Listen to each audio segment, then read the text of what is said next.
I'm still me. And I'm still here.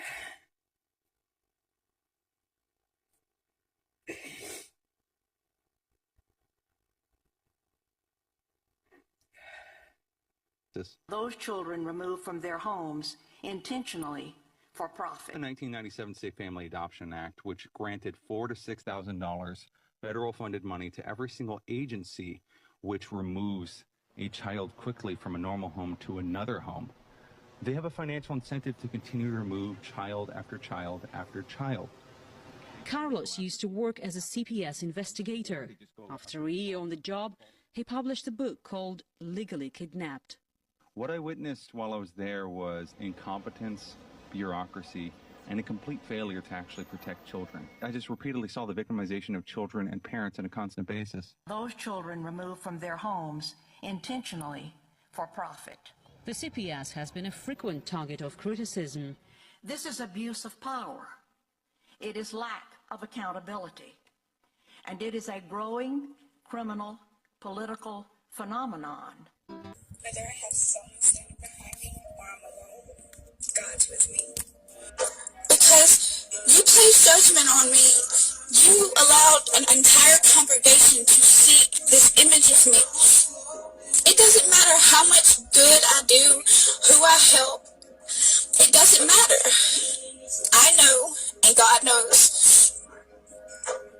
The only mistake I ever made was my decision in my love life. And that in turn brought drugs around. But I never once neglected my kids. I never once hurt my kids. Y'all are hurting my kids. Y'all are destroying me. But God's making me stronger because I'm still here. And I've learned so much more. God's working through me. Whether I have y'all standing behind me or not. My kids will be back in my life. If not today or tomorrow, they will. And they will get to know the truth. I've just got to hurt every day until that. I literally don't get to do what I've been doing for years. I don't get to wake up and wake my children up. I don't get to feed them breakfast and go throughout the day with them. I busted my ass working full time. And I came home. I made sure my kids had baths. They fed. I put them to bed. I was home to put them to bed.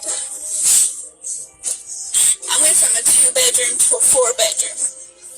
I was going into management. At your church, in that room, you, Julie Calvert, Fuzzy and Miss Bridget, Nathan Sin, Jessica S. Vaughn sat there and talked so much crap about Jessica's mom, and then she turns around and they're best friends. So she forgave her. But she sat on that couch begging me, Michael, to go to rehab, do this for my kids because they deserve a mom that's going to do this, and etc., except for they come to rehab one time with my children, and then Jessica was evil after that.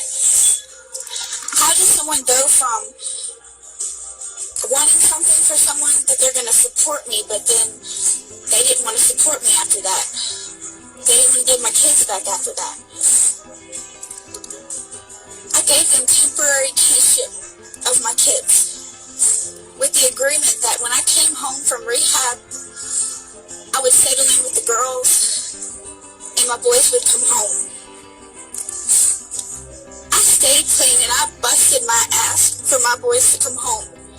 And I came home to being served with my rights and to change my boys' names because they didn't want to give them back. How is it they're Christians when they want to keep my children, and not give them back? I was paying child support, and I still didn't get to see my children.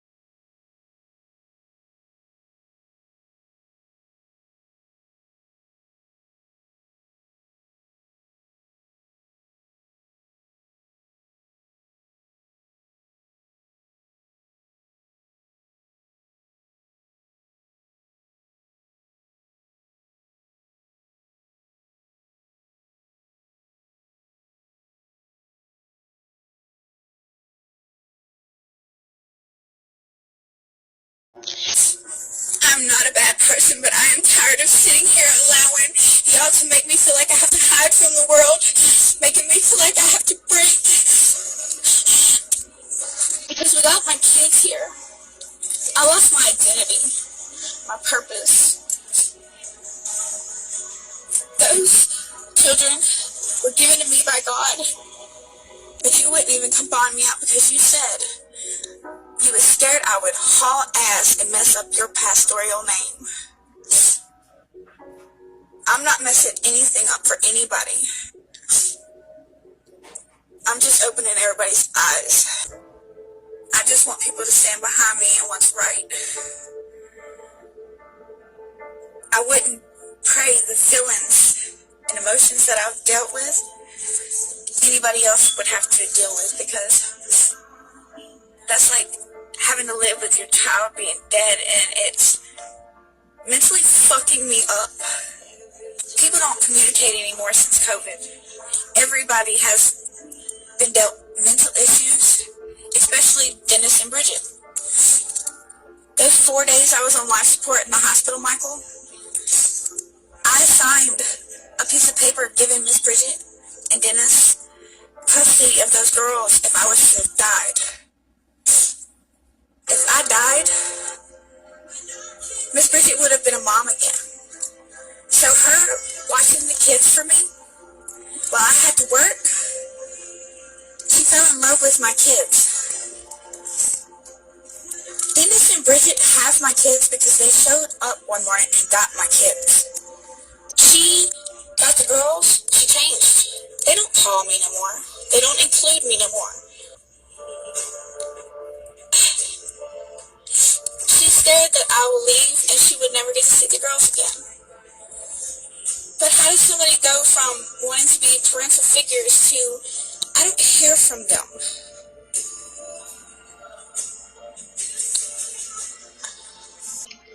I've lost my parents and grandparents.